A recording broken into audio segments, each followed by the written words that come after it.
If there is no the victory will turn him back to, that's the first thing. John 5:5. John 5:5. I shall.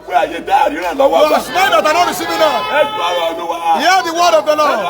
Go and receive it. Amen. A good delay. The family cause can make one to turn him back to. Then the 2 Samuel chapter 2 verse 1. 2 Samuel chapter 2 verse 1.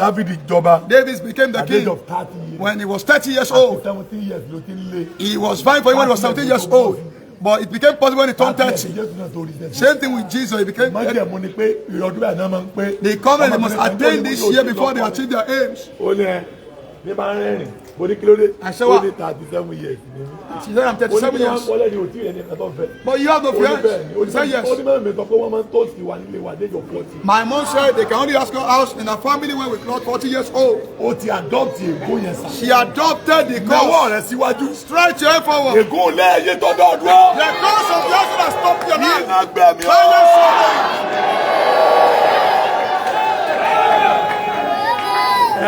life. Vengeance. You know the atrocities your parents committed that you're suffering from. Psalms chapter 1 verse 17. Saul and Jonathan died. Jonathan was a good man. He was a good man. But he was born by a wicked man. That's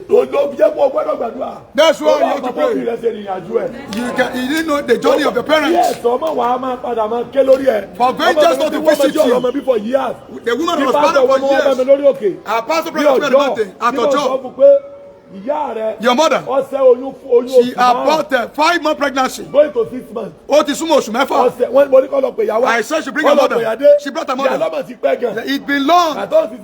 When she was working as a nurse, the pregnancy aborted is the reason why it's short.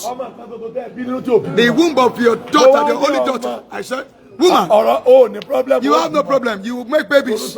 There is a solution for you. Go and pray and fast. 3 days or 7 days of prayer. Be saying, oh Lord, it is written. We won't say this in this case. And the Father had it great. And the children are going to teach in pain. And if your bear is iniquity,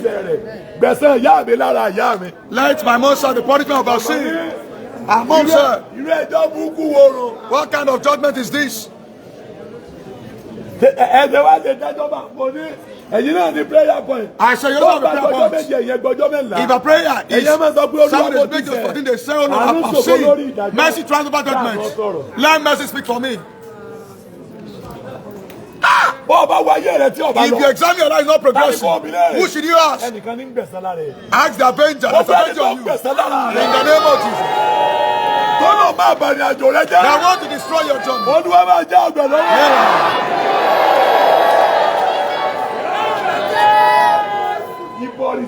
Idolatry. God is a jealous God. Judges 6:1. He handed over the Midianites and Amalekites. For 7 years they suffered because they worship idols. Master, the one you are looking at all and you are saying, the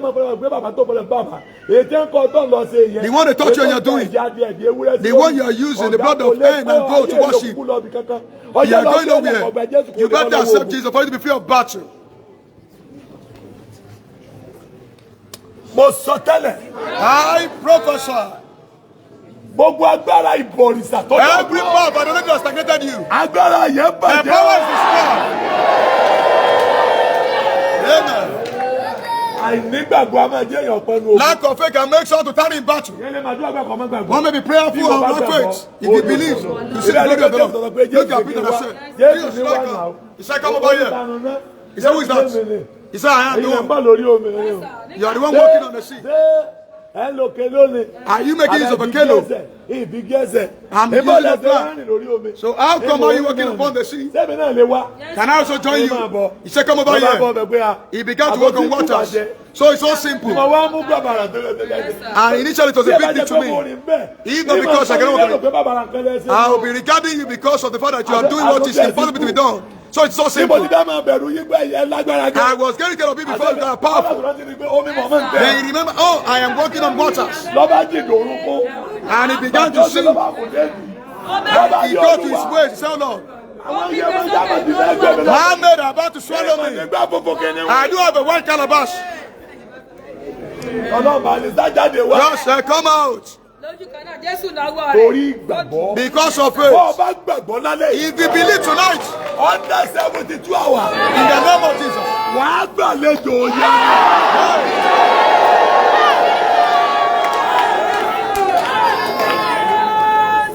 I kept by Jesus. Inability to call upon Jesus. Jesus wanted to call upon him. Some arose against disciples. Jesus was looking at them. Master, what you're going through, Jesus sees it, but he wanted to call upon him. You have to call upon him.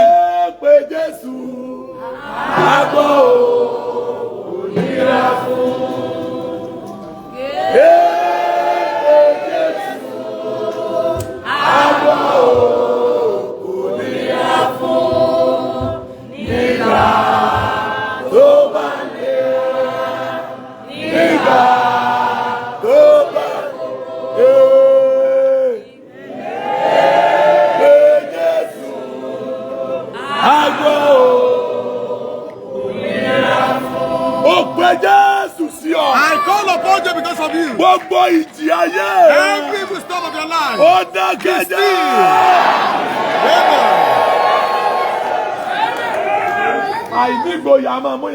Lack of bone can make one to carry battle. They seize your right and you don't want to fight for it. Your mouth is great before you because of you to talk. 1 Samuel chapter 17 verse 1. 1 Samuel 17:1. Goliath was assaulted. David said, what insolence is this? Why must you stay on my father's land? And you are bragging there. I will behead you now. Because he was bold. He used boldness to prevail over him. There is no glory for those who are not bold. Those that made to the top also risk each. You see some people,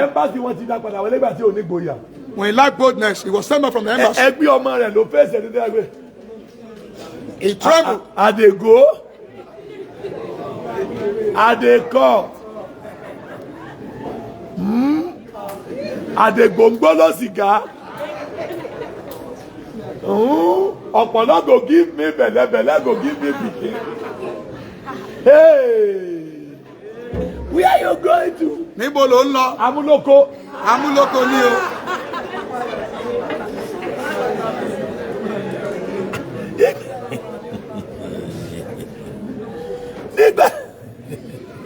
Nígbà tí o ní gboyà. Because you are not bold. Mo ń lọ, mo ń bọ̀. Ẹ̀nàwó yín jàre. Gbogbo ẹ̀tọ́ rẹ tí wọ́n ti gbà lọ. Every lot of them they see. Tí wọ́n tó ra lẹ̀ mọ́. And they are still bragging at you. Ó yẹ gbé ẹ̀tọ́ rẹ gbọ́dọ̀. Amen. Àgbèrè lọ́wọ́ Ọlọ́run. Inability to inquire from the Lord. 1 Samuel 30. It is quite difficult to call upon you and inquire from me. There was 5 time of David. 2 Samuel. He inquired from the Lord. God said the family also saw. 1 Samuel chapter 30 verse 7. 1 Samuel 37. Oh, should I pursue this truth? God said pursue them. You overtake and recover all. He pursued and recover all. All what the enemy has taken away. I call upon Jesus.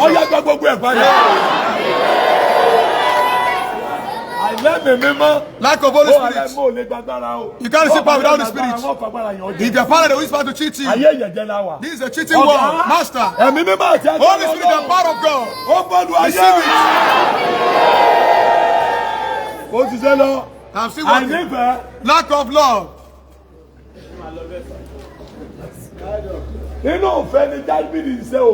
David made use of blood to prevail over battle. He conquered battle in love. What do you stand to benefit or gain? You kill your neighbors. You can deal with your enemy and destroy them. But an innocent soul you want to kill. Lack of love. It's what is punishing some people. Lack of love. Master. This place, where we are, 300 people can stay here. If there is no love, 4 people cannot stay here.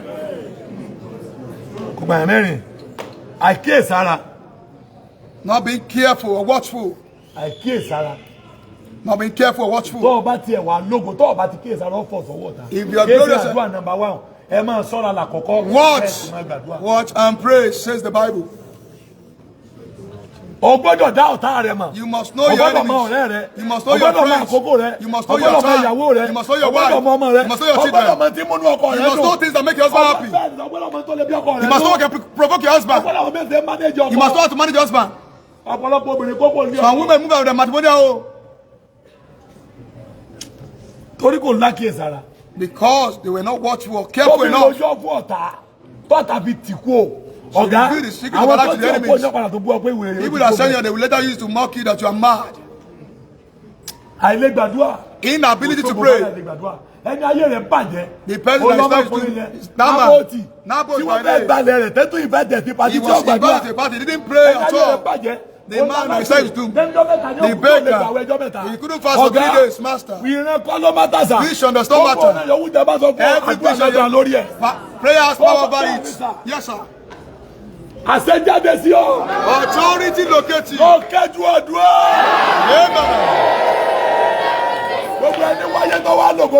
Angola said to his soul must pray. When you was on night, he prayed. There is no prayer in heaven. But on night, you have to pray before you leave. Inability to pray. Are you on your line? Are you on location? A man was in London. I said, God said London is not a divine location. You can only go there to study. My friend made me to run, but I was just praying and praying. He said he has a prophet. I would have been such a questionable vision. He switched off his phone. I have discussed with a prophetess. She told me to buy things that will give me resident permits. I said, you are just going there to study. After 3 months, he called me. Hello. Please, I want to speak to Prophet Ojo. Someone gave me your number last night. I am calling. I want you to pray for me.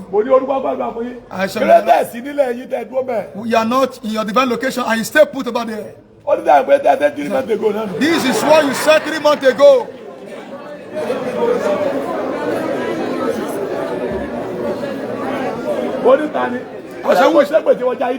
I called you that day and I hung up.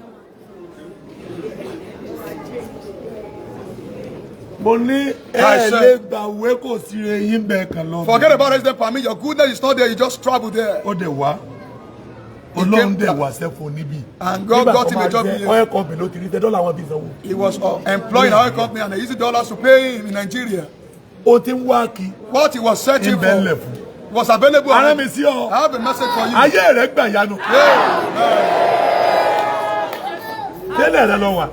Are you in your divine location?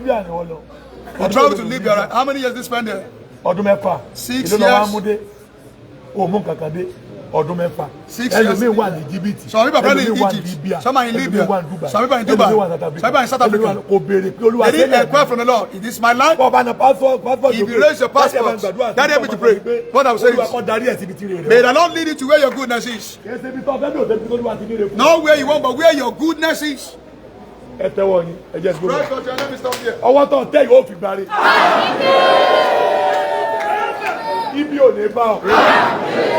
Àdúrà rẹ̀ gbà. Ògo forúkọ Olúwa.